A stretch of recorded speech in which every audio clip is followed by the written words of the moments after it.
You don't want to go that way anyway.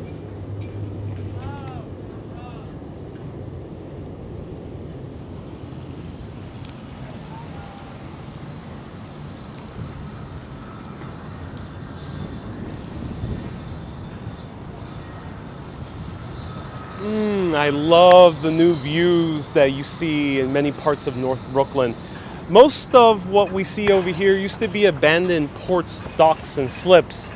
However, that changed once most of these neighborhoods around North Brooklyn on the waterfront were rezoned from industrial to commercial and residential.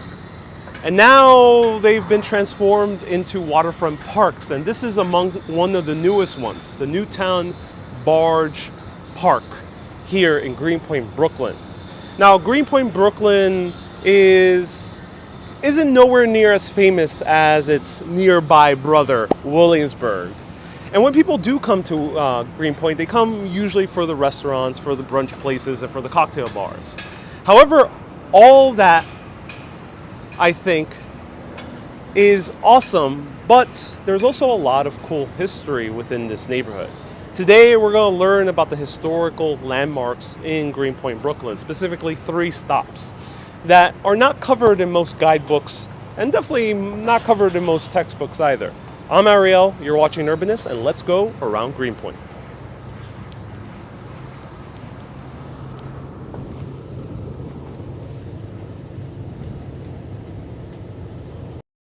Now, welcome everyone. So it is a gorgeous day today, and I just wanted to talk about how awesome these new parks are. The waterfronts in New York City used to be very terrible places to really live. No one wanted to live in waterfront areas because they were filled with docks, slips, and harbors. That made it inconvenient for people who wanted to live without the constant noise of boats passing in and out, all the warehouses and the manufacturing that used to be located close to the waterfront. It was not ideal for any type of healthy living. Imagine living today next to a highway. That's how it was. However, that changed once manufacturing started leaving the city by the 1950s. And by the 1970s and 80s, all these areas were basically abandoned. However, in the early 2000s, there was a massive shift, specifically with Mayor Bloomberg, who decided to rezone a lot of these waterfront areas from industrial to residential and commercial. It was mixed use. So suddenly these buildings could be built where they can have waterfront parks. And they mandated these new waterfront high-rise residential buildings to put in money to make these waterfront parks. And that's what enabled this kind of new renaissance in New York City's waterfront. The waterfront went from the worst place to be to being the best place. Let's walk around.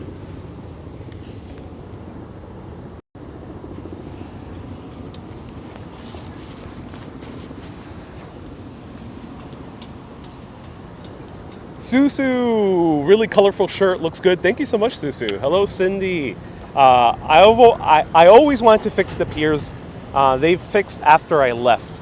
So, yeah, you know, having piers are a beautiful thing, and I think they should be preserved as much as we can. This is Newtown Barge Park. It's a new construction site amongst these new residential high-rises. Some of them reach more than 40 stories tall, like that one. That one's 40 stories tall, one Greenpoint. Now, this is a double-edged sword. We are in beautiful waters, but if you were to come back here in the 1940s or 50s, either here in Greenpoint or across the water at Long Island City's Hunters Point Park South, you would have a very rancid smell. That rancid smell would be the largest oil spill in American history. Luckily, the smell is nowhere near as strong as it used to be because this has been considered a Superfund site.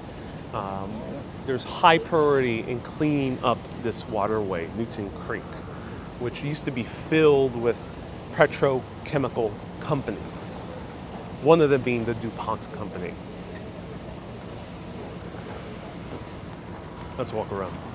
So here we see more of the waterfront park. I'll actually show you more of the waterfront park. Hey Anwar, hello Fatima, so great to see you as always. Oh, thank you so much Fatima, I appreciate the compliment. So out of disaster comes beauty. Now, for my friends that live in the city, and most people I meet who live in the city, I always recommend them to come to Greenpoint.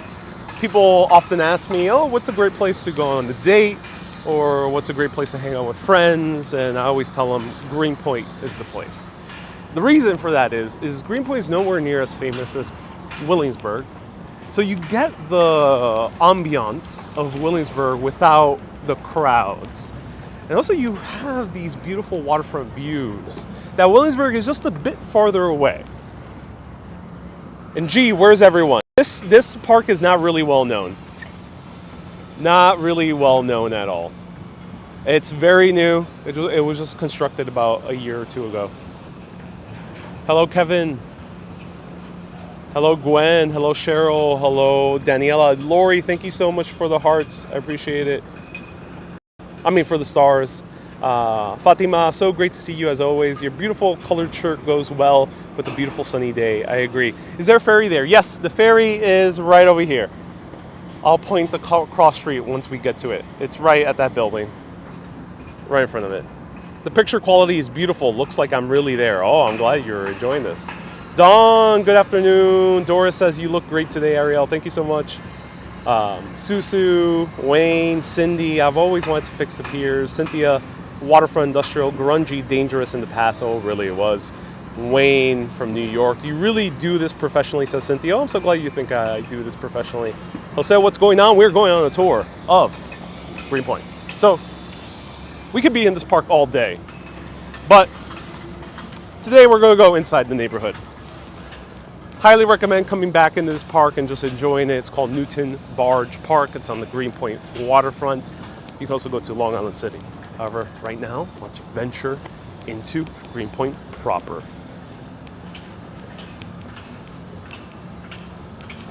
And wow, the sky, I agree. I agree.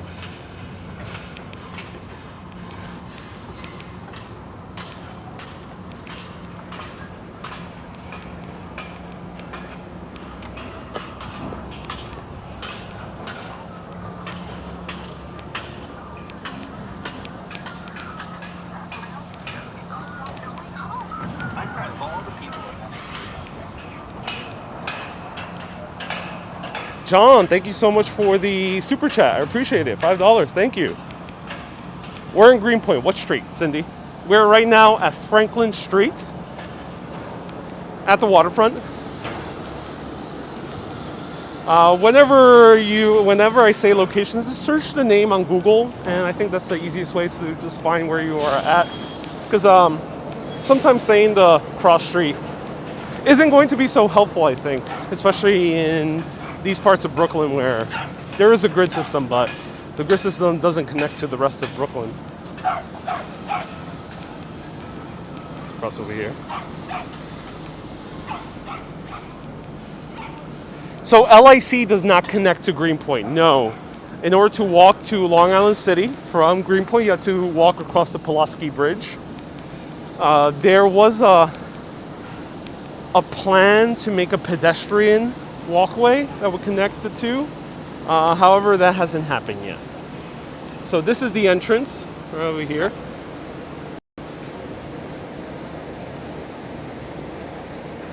Hello, Tina. What brand are my glasses? My glasses are actually a New York City brand, so I think it's pretty on topic. It's one of the oldest New York City eyeglass stores. It is the oldest eyeglass store in New York City, and also one of the oldest brands in America. It's called Moscot. Moscot. Shadow, I do my history tours every 1 p.m. at Wednesdays and Saturdays. John Pulaski. Pulaski is a Polish hero, war hero. So why is there a bridge called Pulaski Bridge? And as we're going to walk around, you're going to notice some Polish signs. Well, Greenpoint is known also as Little Poland, because as Greenpoint was rapidly becoming an industrial center of this area of Brooklyn, immigrants started filling up those jobs. The immigrants that came here in droves and concentrated in this area were mostly Polish descent. Puerto Ricans also took a few blocks here, but mostly lived in Williamsburg nearby. So let's walk down Franklin Street. Hello, Alma from California. Lots of blessings. Thank you so much, Alma. I appreciate it.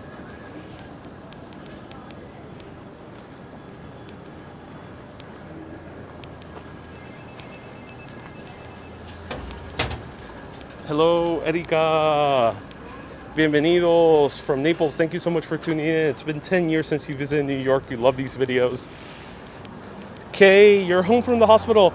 Oh, Kay, I'm so happy you recovered. Thank you so much for tuning in, and I'm glad you recovered. Hope only health is in your future. So here we see Greenpoint. Greenpoint has an interesting mixture of industrial buildings and residential. And that's part of the charm of the neighborhood. Now, the other part of the charm of the neighborhood is there's a lot of these independently owned cafes and restaurants, which is not so much the case even in Williamsburg now. Things are changing in many parts of New York, but here we have still kind of lots of small businesses, like this cafe. Let's cross the street.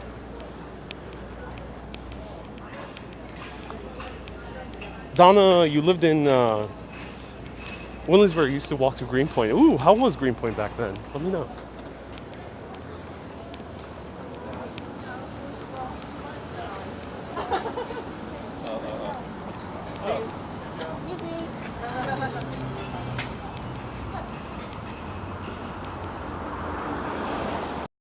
So Greenpoint is filled with a lot of these charming cafes. And now, because of the pandemic, there's more outdoor seating, which is even better. Now, Greenpoint had outdoor seating to begin with because it's one of those rare neighborhoods where there's larger sidewalks and less traffic. So just for the cross streets, we're walking along Franklin to our first two stops.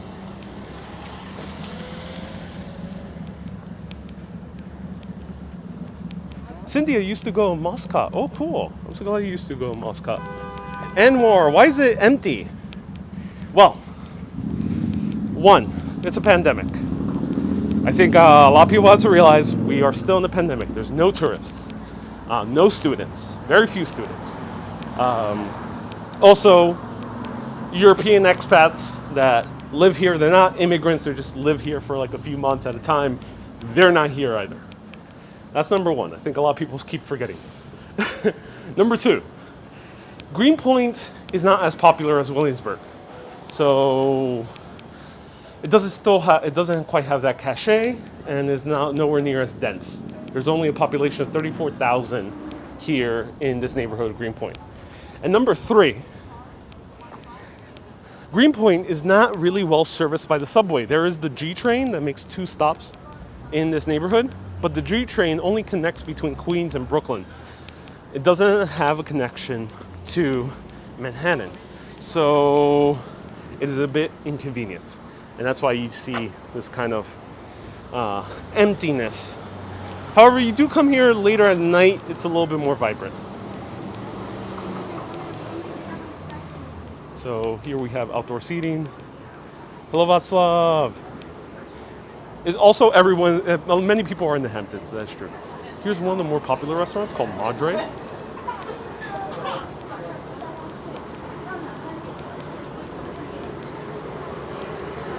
It's inside a guest house called the Franklin Guest House.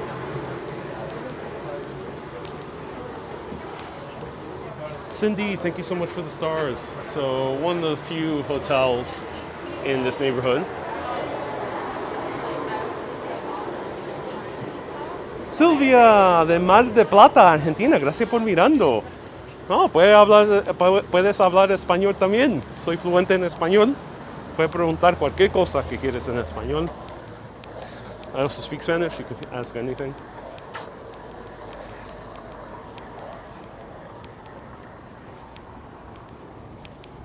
So we have city bikes also here. And Shadow makes a good point. Thank you so much. Please remind me of your name for the super chat. Thank you so much for that super chat. Can't read Russian, so please remind me of your name.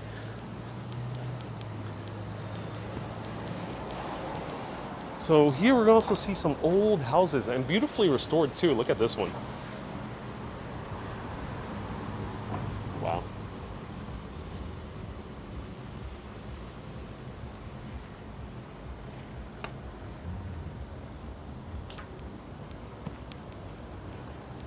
All right, here we are at our first stop.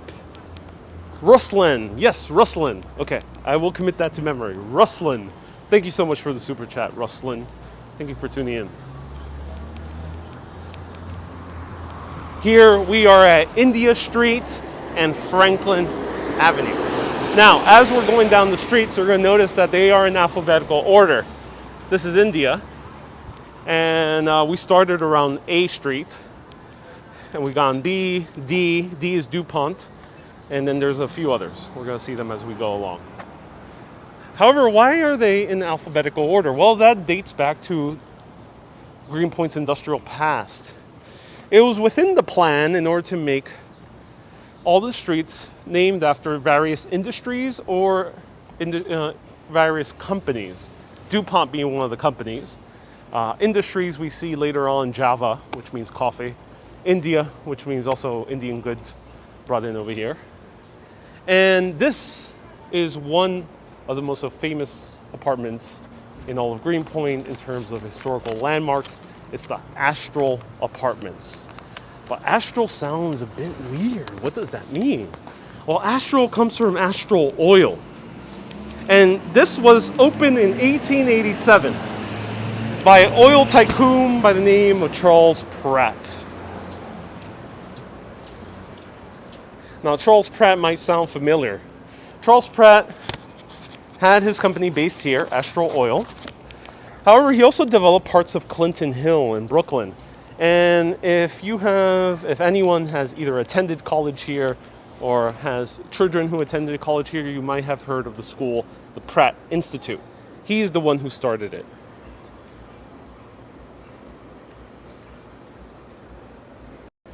Now, Charles Pratt, whoa, this is a beautiful street. Look at this street.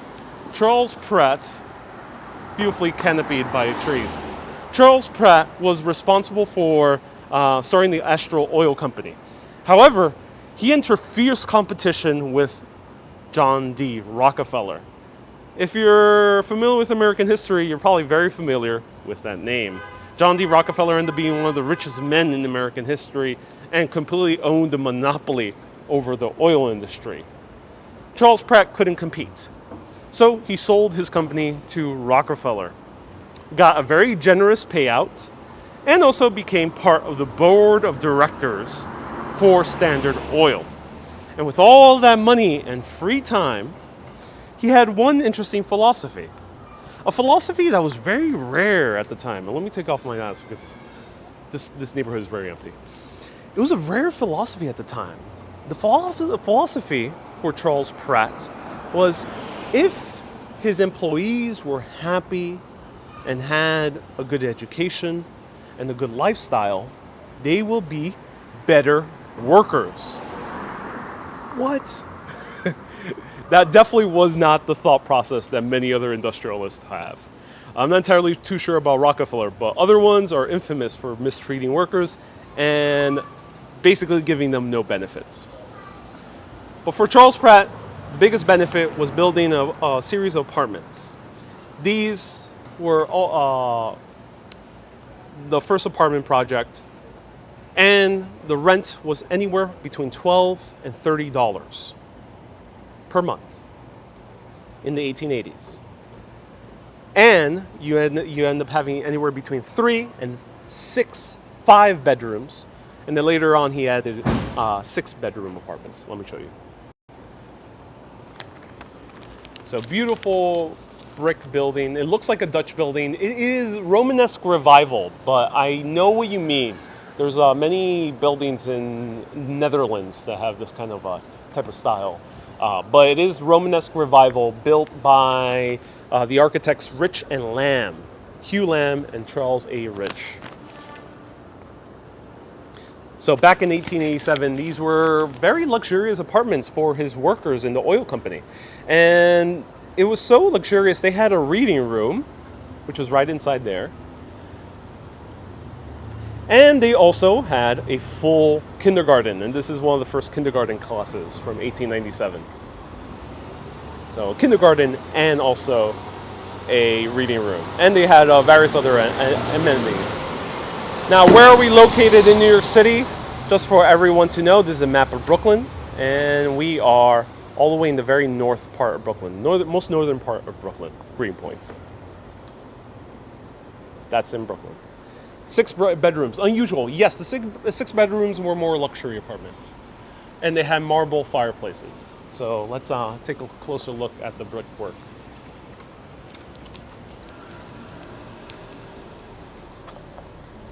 Ooh, this brick is not that hard. And I'll show you more of the street. And here we have some older houses dating back to the mid-1800s. And look at these streets. We're going to see another very pretty street soon. Yeah, large families were not uncommon, especially if you had a good salary job. And yeah, it wasn't uncommon. There was many families that had many, many employees.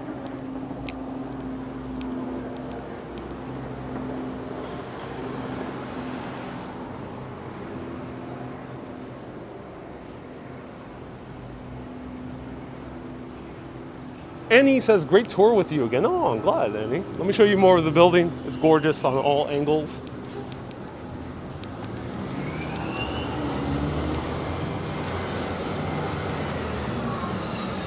Here we have an old laundromat sign. Wow.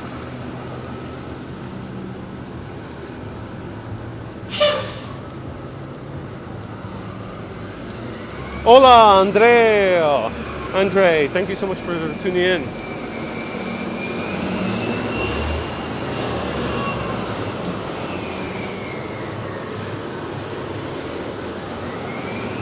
Number 184, Franklin Avenue.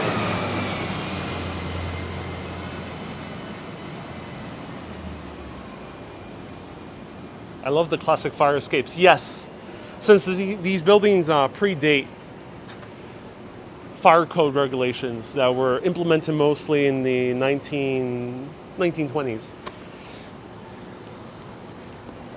We don't have indoor fire escapes. We don't have fire stairs like you see with modern buildings. You have fire escapes. And there's a little cafe over here where you'll often see people playing live music.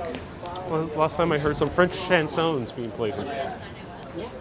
This one's called Brooklyn Label. Probably be back here at some point.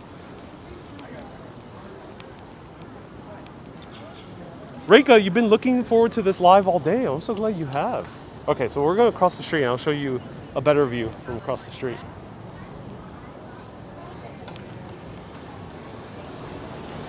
Now, Greenpoint is well worth just wandering around. I'm just showing you but a tiny little portion.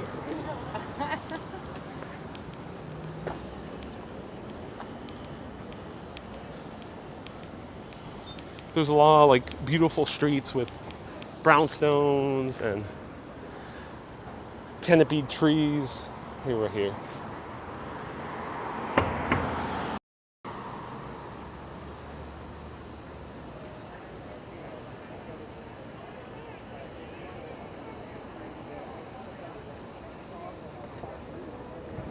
So Java Street, which means coffee company. And and I'll show you how the apartments used to look like. Here's a better view. There we go. That's how it used to look like just shortly after they were built.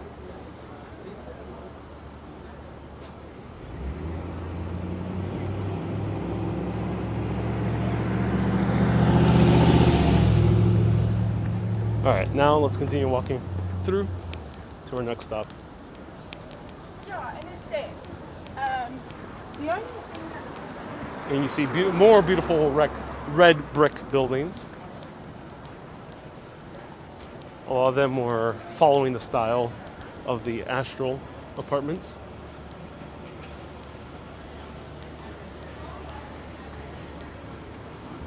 Still apartments? Yes, they are still apartments. I'm not entirely sure if they're condos, but they're definitely apartments. I'm not sure if you can buy them or it's just renting. That I don't know for sure. However, you can always find that information on Street Easy. They always have great information on all the apartments. So here we have 2 restaurants.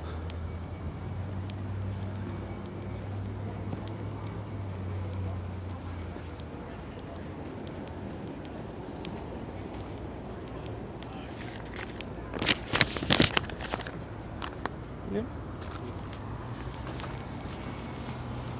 All right, now we're turning on Kent. And the ferry stop is just a little bit like one more block down that way. And here we have a massive complex of industrial buildings. Now they've been converted into offices. For example, Squarespace, I think. Squarespace?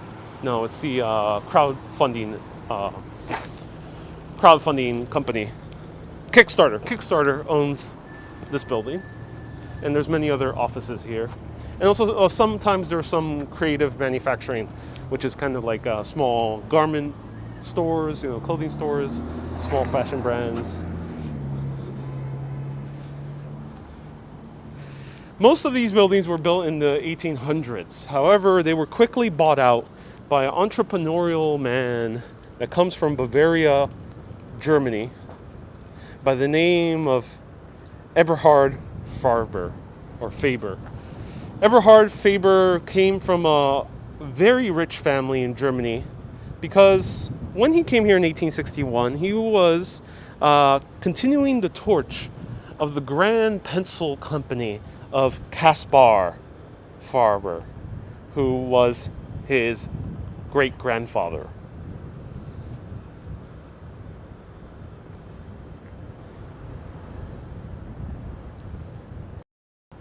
So, Caspar Faber built a huge pencil industry in 1761. He ended up becoming the top pencil maker because he had many innovations. And also, look at a pencil. Just grab any pencil that you have and just look at it. Try to figure out how you can recreate it because it's really difficult. A pencil might seem simple. We use it for writing. It looks like a simple little piece of wood. But just admire a pencil for a few minutes and you'll realize how intricate it is to build. A single pencil takes dozens of people to make. It's not just wood, it's the little piece of graphite or lead. It's the little metal piece on the top, it's the rubber eraser, it's all these different components, it's the etching, all that makes the pencil we know today. However, when Caspar was in business in Germany in the 1700s and continued that business with the rest of the family, Eberhard came over here to expand his operations in America in 1861. He opened up the first pencil factory in Manhattan in the late 1860s. But in 1872, just across the water in Manhattan, that pencil factory burned in a fiery blaze. More than $250,000 worth of pencils were destroyed. That's $250,000 in 1872 money. Imagine how many pencils those were. Millions of them. Thus, he ended up moving across the water to recoup his costs to here, Greenpoint, Brooklyn. And he opened up the Eberhard Faber pencil market here.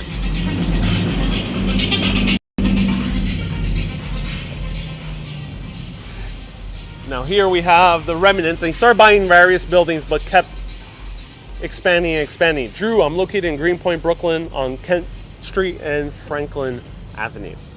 All addresses will be provided afterwards. Hey Diana, nice to see you here. So we see also the emblem of Faber's company. And these offices are very beautiful. I remember coming here for an event. They cut off a piece of them because they used to be taller. And your mother worked in the pencil factory. Oh, that's so cool, Gwen. So this is Caspar Faber at work in Bavaria, Germany, about 100 years before Eberhard came over here. But when Eberhard came over here, this is what the pencil factory looked like. This is a scene from the pencil factory inside. Now, we don't really realize today how pivotal the pencil was.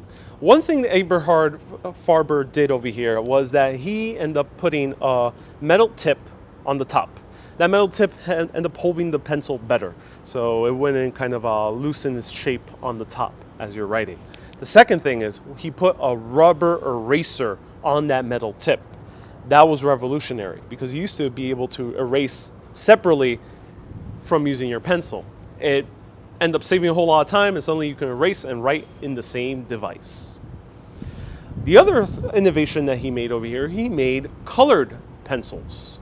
Now, as a little kid, I was obsessed with colored pencils. I was obsessed more with pencils than pens or markers.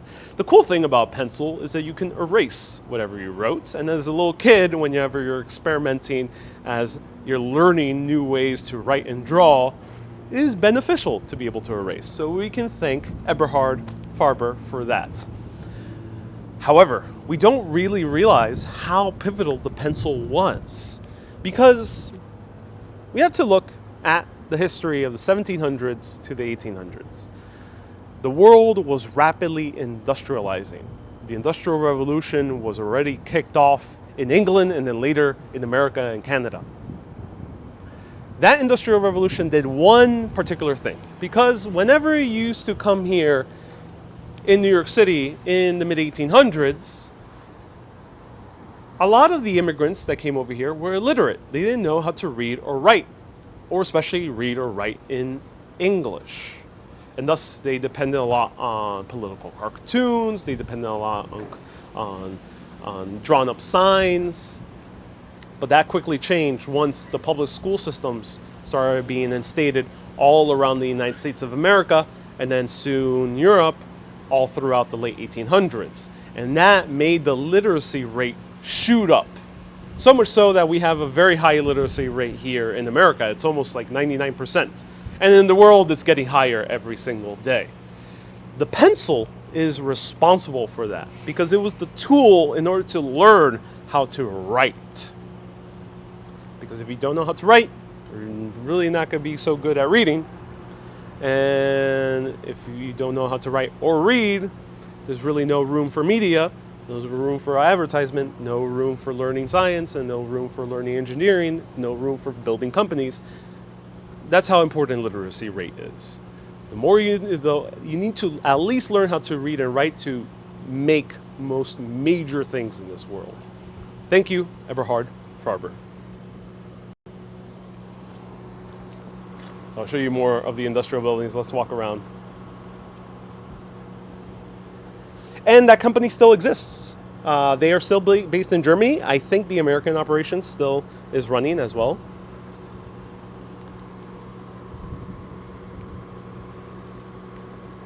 And let's walk around. I'll show you more.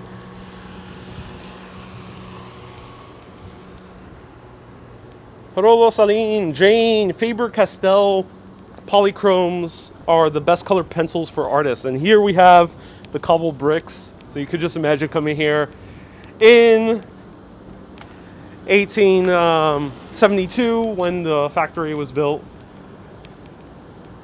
and just hearing all the machinery going on, all the wood carving, that kind of slicer machine, I'm not sure what it's called, going at it with the wood.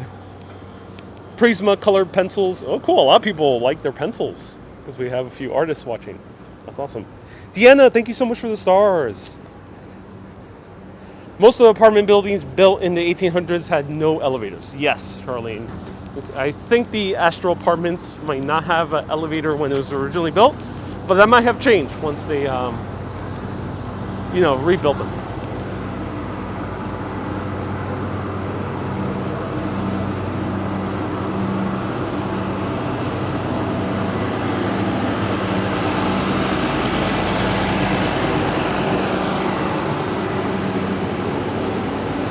Amazing looking shirt, says Remy. Thank you so much. I'm so impressed with your research and tour, SAR. Oh, welcome. Thank you so much, Lori. I appreciate it. So, old industrial buildings, new condos. That is a fixture, I think, more unique to Brooklyn than it even is of Manhattan. Once you go basically above a certain street in Manhattan, definitely above Midtown, there's not that many new high-rise condos next to original industrial buildings or brownstones.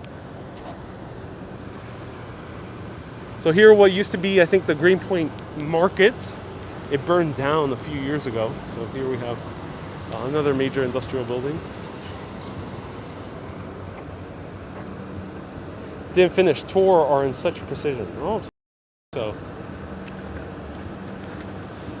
And everyone here, actually, I'll show you more of this building first, and then I'll mention something, a little bonus tip.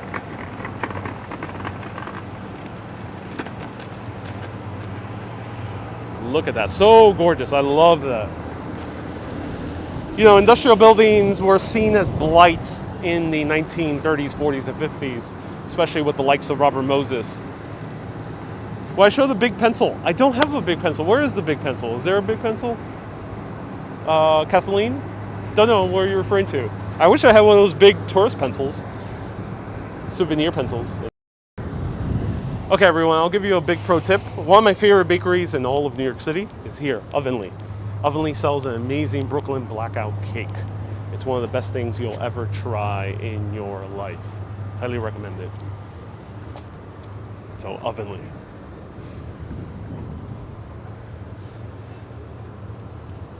And I just pulled out my box of prismatic colored pencils. Didn't think they're made by Faber, darn. Yeah, they are, Carolyn. No, so cool. All right, so now let's go to our final stop, which is a tiny little street, also off Franklin. Here's a flower store. Open street. Literally 5 feet away from the business he owns on the sidewalk. Yeah, and I was like, oh, Jesus, he lives outside. On the corner of the building? I don't see it, so let's see if we can see it from the other corner.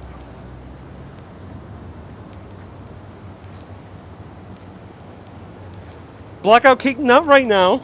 However, tune in, everyone. I'm doing a bonus live video wander around this neighborhood. Right now is a historic tour, but if you want to see a longer walking around, maybe trying some food, maybe maybe going to the Brooklyn Blackout Cake, tune in about 4 p.m. Put on your notifications both on YouTube and on Facebook. Oh, here we are, ladies and gentlemen. Proof of it being a pencil factory. We have gigantic pencils.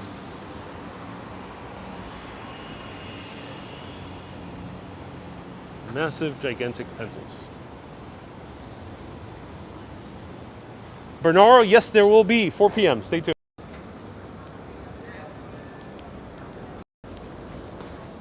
And here,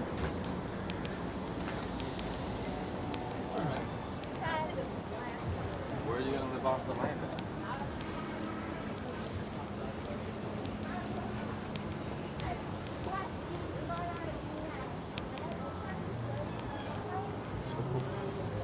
So here's another tip for me, for if you're a lover of beer. This is a great craft beer bar.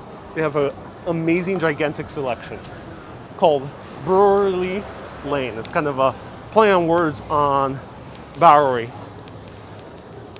which meant farm in Dutch.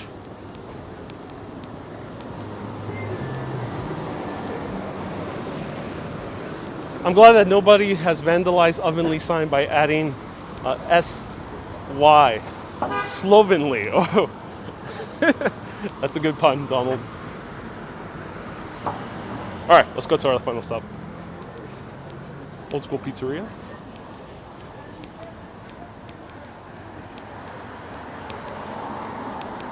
We got this cafe that's inside a plant shop. Yep, a cafe inside a plant shop.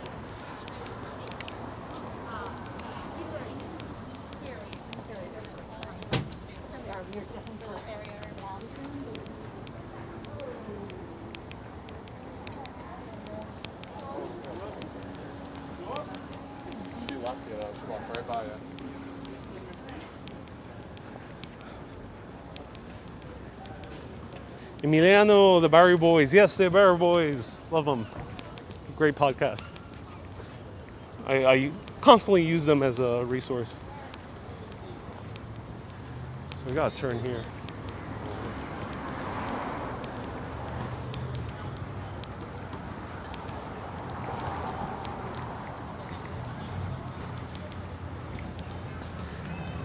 Shahin, very nice. So thank you so much for tuning in, Shahin. If you're watching for the first time, either on YouTube or on Facebook, let me know where you're watching from. If you've watched many times before, let me know. Have you been to Greenpoint before? If so, what do you do? Here's a playground. There's my new apartment, says Darren. Oh, glad you're moving here, Darren. Here's the Brooklyn Expo Center. They always have events here. Of course, pre-pandemic, things have changed, but great events here. They usually have like a huge arts and crafts market. And here I'll point out my favorite pizzeria before we turn soon to go to our final stop. This is Paulie G's Slice Shop. One of the best pizzerias in New York City. Highly, highly recommended. They have an amazing spicy pepperoni slice.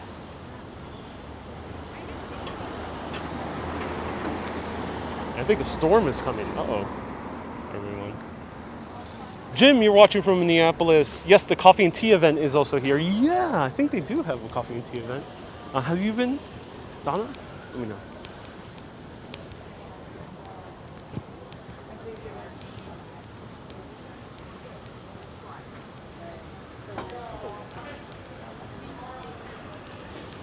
Kathleen, you live in Greenpoint, now live in Paris. You know, Greenpoint and Paris are a little bit more similar than most other neighborhoods compared to Paris. Outdoor seating, absolutely love it.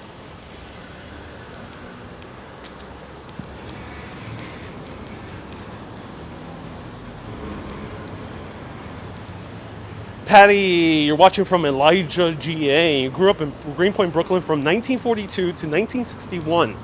Oh, cool. That's awesome. So you were here while the pencil factory was still open. Closed down in 1956.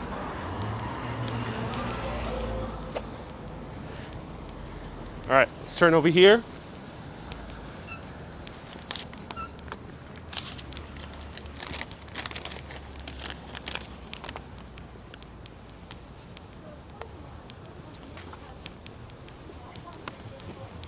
And we're gonna make a turn soon to see the most beautiful street in Greenpoint, in my opinion.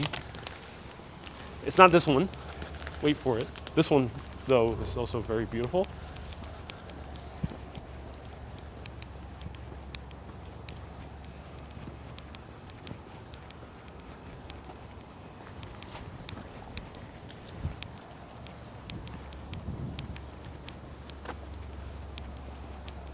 Look at these tiny little houses.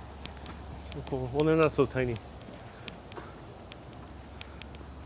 Pat, you're watching from Murray Hill. Welcome, Pat. Missy, you're raised in Marine Park, now live in Clearwater, Florida. Oh, I'm so glad you're watching from Florida.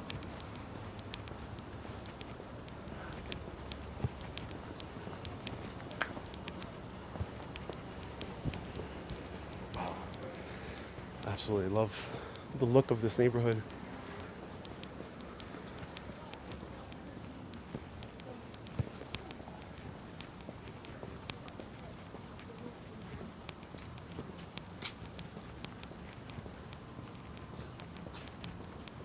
I guess women who are. So here we have a little bend in the street.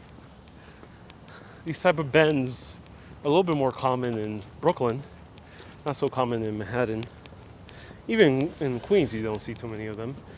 And the most beautiful street, in my opinion, is Guernsey Street for our final stop here in Greenpoint, Brooklyn. So we are at the intersection of Guernsey and Oak. I'll zoom in.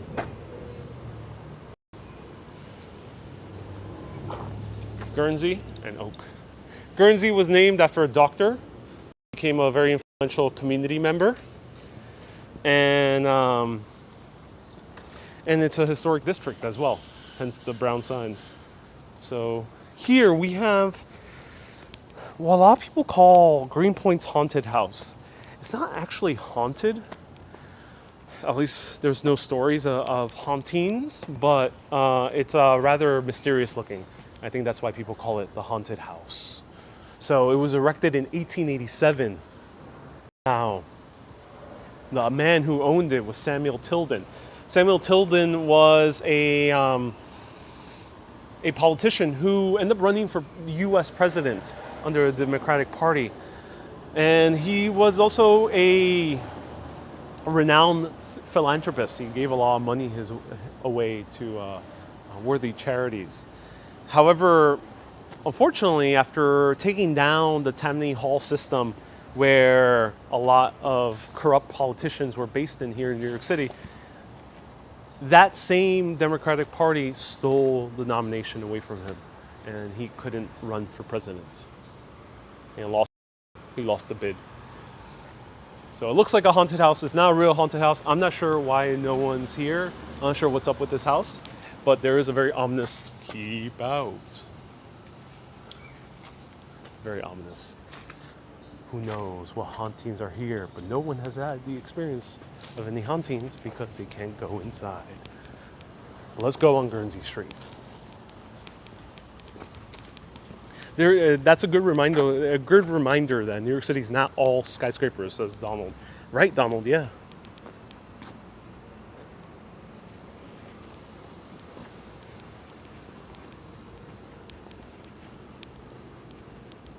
I love streets that dead end. Yes, indeed. There's a charm to them.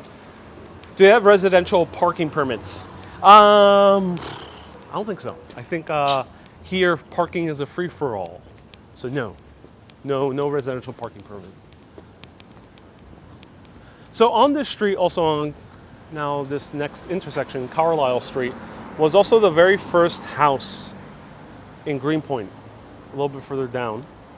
It was built in 1624 by the family of Dirk the Norman, who was a Scandinavian industrialist who bought most of Greenpoint back then.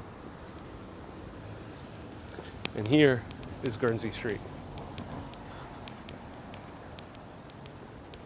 It's not haunted because nothing is haunted, says Kevin. Oh, Kevin, that is a very interesting way of looking at things. Okay, let's see Guernsey Street.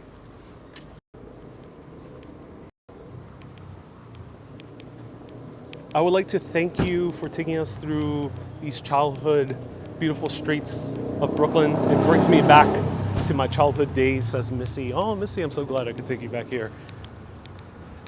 Kay says, beautiful area. I agree. Future expensive condos. Yeah, just maybe. Especially that dead end. Yeah, that mansion just might be converted to condos. It wouldn't be a bad idea.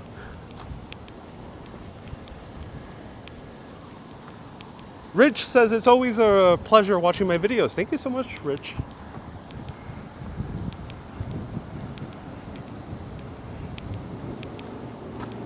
And this is the beautiful stretch, so let's go over here. So here we have a very old U.S. postal office. Unfortunately, we might not have a post office for much longer here in the United States. So let's enjoy them as they're still here.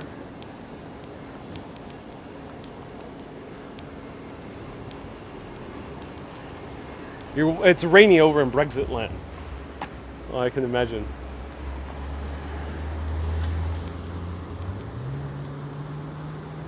Hey, George. So glad you're taking a break. Tuning in. Glad you're at work, making some porcelain cast. And here it is. This is the stretch of Guernsey Street that is just gorgeous, mostly because of its canopy of trees. And the buildings are all uniformly have a uniform height. So it kind of encapsulates you. It feels cozy. Look at this. Whoa.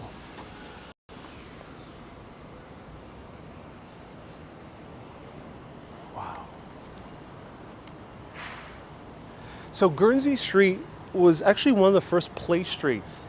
You know, we've been walking around, we've seen many streets closed down. Those are called open streets. They've been existing in New York for about like 2 or 3 decades. However, they've greatly expanded that program because of the pandemic. Open streets were somewhat inspired by play streets. Play streets were streets where they closed it down so kids could just play for the weekend. And here they did so because a lot of kids were playing stickball constantly on the street, but getting injured because of cars passing through or killed. So one of the community members, who was also a bit of a mafioso, ended up closing up this street so the kids could play some stickball. It's a tree tunnel. Yes, it is. It's a tree tunnel. Neil Diamond, been to Brooklyn where Neil Diamond lived. Oh, he lived in Church Avenue. Interesting. Darren, thank you so much for the stars. And Mary, thank you so much for the stars, Marie. I appreciate it. You miss Sheepshead Bay like crazy. We'll always be home. Sheepshead Bay is beautiful. I love Sheepshead Bay. Great food there as well.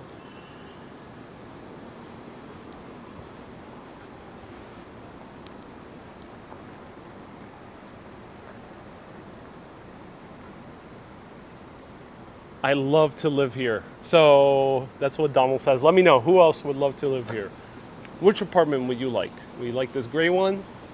Would you like this kind of dowdy blue one? Or would you like to live in more of these kind of Queen Anne Victorian style houses? I'm not entirely sure what you would call them. They kind of look like Queen Anne style. Now the red brick ones, which a little bit further down, they date back to the 1860s. These ones, 1860s. So beautiful. I'll just take any to be home, says Ira.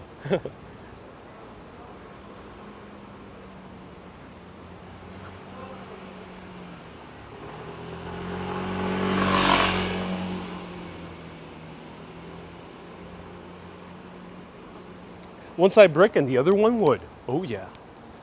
Some wood and some brick.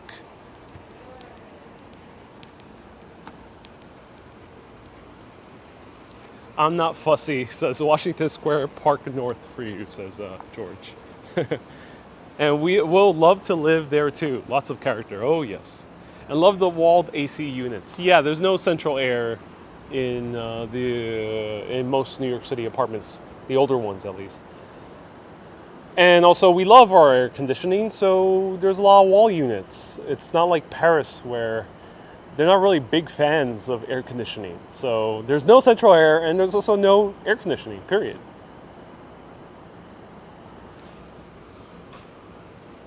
So that's Guernsey Street for our final 3 stops. These were the places we visited. I'll put this map later in the comments below. And so you know, these are the 4 places we visited: Guernsey, Astral Apartments, the Pencil Works, which is the Faber pencil factory, and where we started the Newton Barge Playground.